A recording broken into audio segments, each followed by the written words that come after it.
Hello guys, how are you? Hope you all are doing well. Today I'm back with one of the most interesting video. In this video tutorial guys, we will learn how to use WhatsApp new accidentally delete feature on your Android phone. So WhatsApp is rolling out one of the best and amazing feature.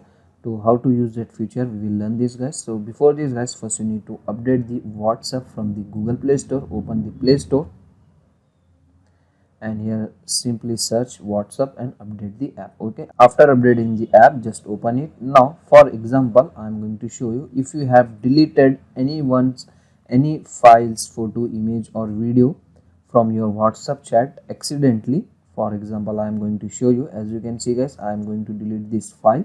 So when I'm going to delete this file, after deleting it will show messages deleted for me, undo. Just tap on it. If you want to recover the deleted file, simply just you need to tap and that undo option. That's it. So with this help of option guys, you can easily able to undo that deleted files on your WhatsApp chat. So this is the very useful feature is ruling on your WhatsApp. That's it for today guys, the short and very simple video. Hope you enjoy this. If you enjoy, please guys don't go back without like, share and subscribe to our channel. Thank you very much.